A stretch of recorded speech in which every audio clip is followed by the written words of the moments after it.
Hello everyone, it's Jean from the Inky Studio. Welcome and welcome back. Today's project is going to be a flip out tag that is made from one sheet of 8.5 by 11 cardstock, or a heavyweight paper. And it's just one continuous flip. There's no adding different pieces to it. It's just all one continuous piece, and very easy to do and can be modified to whatever size you would like it to be. So let's get started on how I assembled that. I started with an 8.5 by 11 piece of cardstock, and the first thing you'll need to determine is how tall do you want your tag to be. I chose my tag to be 6¼ inches tall, but of course you can choose any measurement you want, and just cut it off on the long side till you get your 6¼ inch size. And then of course this way it's going to be 11 inches. So we have 11 inches by 6¼ inch sheet. Now I will give you the dimensions, or the measurements that I'm using, but you can adjust them, and I'll show you and give you tips on how you can adjust them to the size that you want to work with. And then the next thing you need to determine is how wide do I want my tag to be. I want my tag to be 3¼ inches wide. Now I am going to use a scoreboard, but you do not have to have a scoreboard to do this. You can use your ruler and make the measurements yourself, and just get a stylus tool, and I got this from the Dollar Tree, and just make a good impression over something that might be a little on the soft side, like a book, some book pages, or a magazine, just so you get a bit of an indentation with it. So you don't have to have a scoreboard, but it does make it kind of handy and fast. So like I said, I want my tag to be 3¼ inches wide.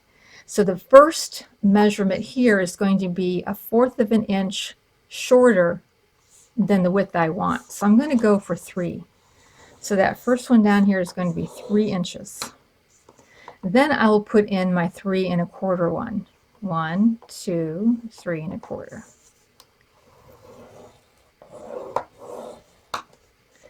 And then I'm going to go 3 inches again.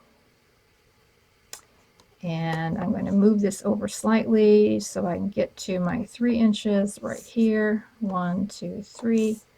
There we go. So what we've done 3, 3¼ and 3 again. This second section here, this is going to be the tag base. And I'm just going to leave that tag there, or this note there, so that you know this is the actual tag. The rest of it are going to be the flaps, or the flips, however you want to say that. So once you've determined this amount, then the next thing we're going to determine is our flaps. How large do we want our flaps to be? Now I have made the front one smaller and the second one larger, so that when you're done, there's sort of this waterfall effect where you can see the different layers kind of all together, so that this isn't covering up all the ones over here. And this can be almost any measurement, but I went ahead and chose to do 1½ inches here, and then you're going to stop right at the tag base. So that's really important. You're not going to go past this line here, because this is your tag base. You don't want to put extra lines on there. So I went 1½ inches on that side, and then I'm going to go 1½ inches over here. So we have 1½, 1½, and then this is going to be the flip. Over here, instead of 1½ inches, I'm going to go 3/4 inch. So 3/4 inch. Now here you will go past the first line, but again, you're going to stop before you get to the tag base. And then I'll put 3/4 inch over here, all the way down, and stopping at the tag base. And again, you could use your ruler. You could measure it out and just put like a light pencil mark down here. You could do that. But yes, you can do this without the scoreboard. So now we have these sections here that are going to be cut away. And let me just go ahead and show you, we're cutting away these sections there, and this section, this one, and this one. So we're going to come up the tag side and across, up the tag side and across, and the same with the top. And you can use your scissors, you can use my little flowers. You have to excuse me. I've got all these little fussy cut flowers to put inside to decorate the journal with. And you can just use your craft knife. I'm going to use this side because it's not so shiny. And just start cutting along those lines that you made.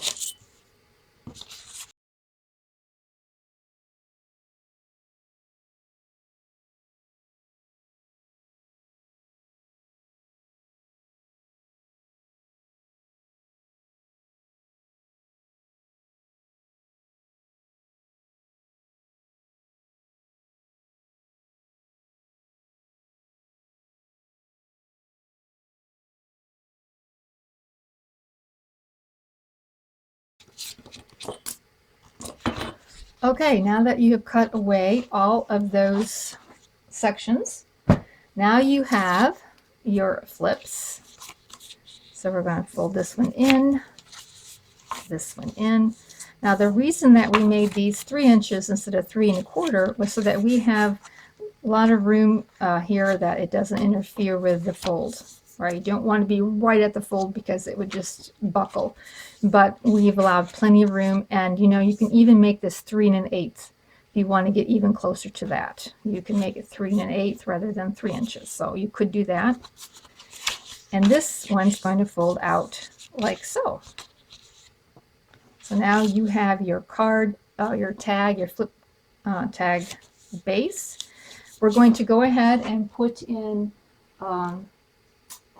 our little slants up here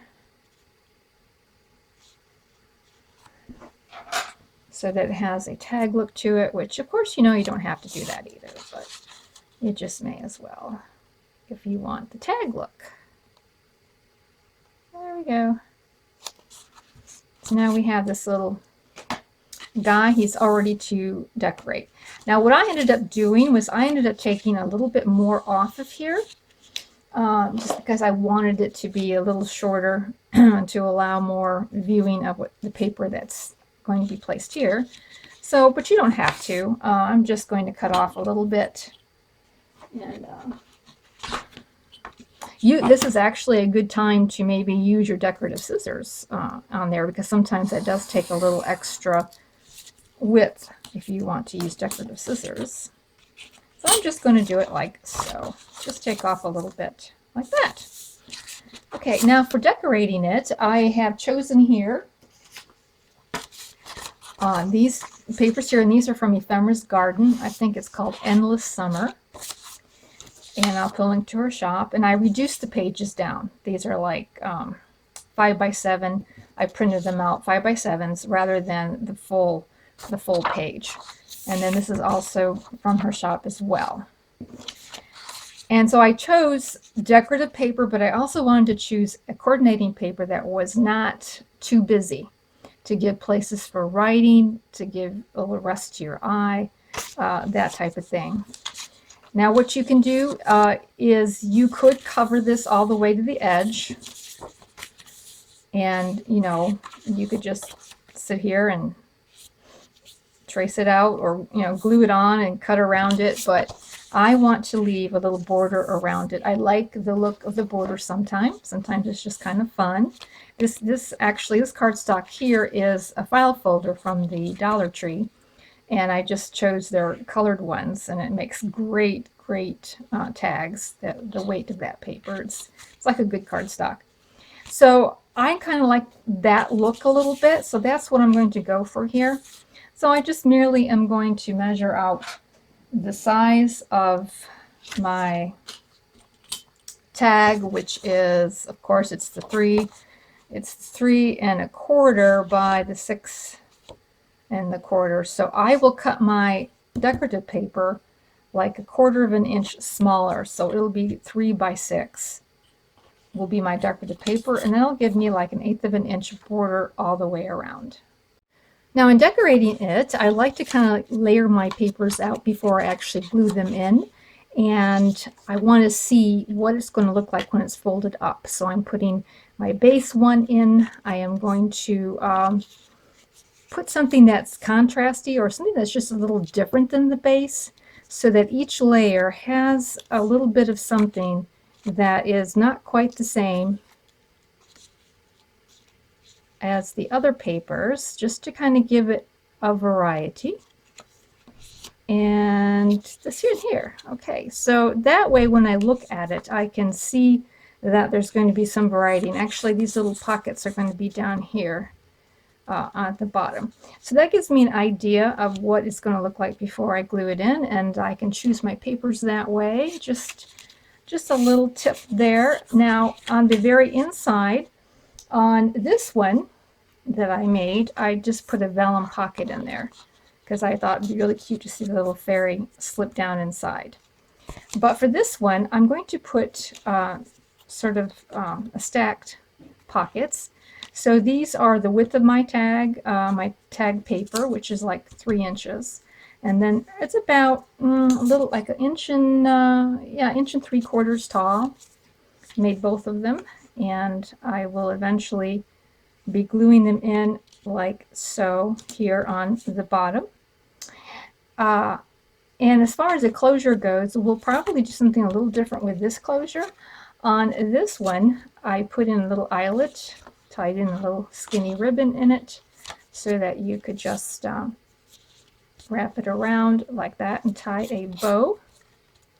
This one I'm going to do just a little differently. So let me get these glued in first. So I'm going to make the little button that goes on here, and I simply take my hole punch that I'm going to put in the center, and I punch a little hole ahead of time. This is a 1/2 inch circle punch that I'm using to make the little button. I'm going to align that up into the middle. I will punch a little bit out of my decorative paper.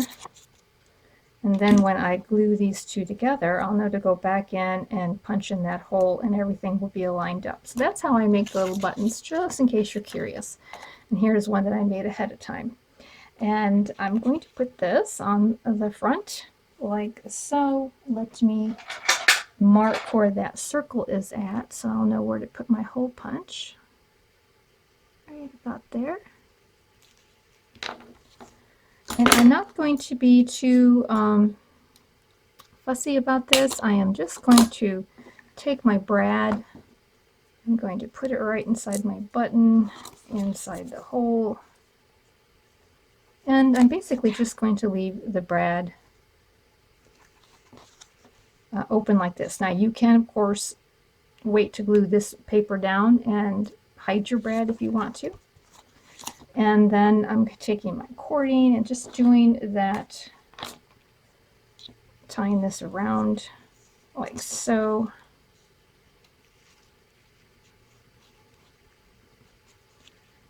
Make it tight. Let me tie it on this side. So I put a knot on the 2 sides there, and I kind of lift up that brad a little bit because this is putting room between the paper and the button. So when I tie a knot on both sides, then it kind of lifts up that button a little bit. And then that makes it a little easier to come in here and go around like so, like that. So here's our little closure for this particular guy here. If you're into magnets, this is a great place to put a magnet to in that area. So what I'll do now is put these pockets in so that they are stacked. And when you do this, you got to, the bottom pocket will be the last one you put in. So I usually kind of line them up here. like this is about what I want. I'm going to take this one away. I'm going to draw a line down here and glue this in on 2 sides. Now you can do the 3 sides depending on what kind of ephemera you're going to put in here. Oh, here I am talking away. I just want to do the 2 sides. And this way your ephemera can be long, so that the ones that go in this pocket can be this long, but the ones in here are only going to be this. However, if you're going to put little bitties everywhere, then you can go ahead and glue that bottom part of that pocket down, and then we'll just go ahead and do the 3 sides on this feller and put that down in here. So now you have the pockets. These pockets, I used another piece of scrapbook paper, but that bottom portion that you cut off to size up your tag with can also be used for pockets if you'd like to cover those with scrapbook paper. So they would be good to put in there as well. So I just wanted to point that out. And then you can use this for tags that, you know, you want to make some little mini tags that fit in here. So you don't have to like waste that part. You can still incorporate that into your tag. And voila. The little card is all ready to go. And it's very cute. So I think that's an easy one. I think anybody could do that. You might want to take just a piece of copy paper and experiment with making the base the first time, just to kind of get a handle on it. But I love it, and I think it'll be just fine. And on the back here, of course, I put in some plain paper, and on the inside I put plain paper for writing so that you could write inside there. On this one, I did want to point out, I put a little side tuck pocket to put some ephemera in here. So you can also do that. You could put a belly band in here. You could put a side pocket in here. You could put a belly band here in the middle of the long one. Just however you like to do your tabs, then it is all ready to go for you. So thank you so much for viewing, and if you like this video, please hit the like button. That would certainly help me out. And so this is going to go into my fairy journal, which I am still working on. And we will see what more I put into it. So please subscribe, and we will talk to you later. Bye.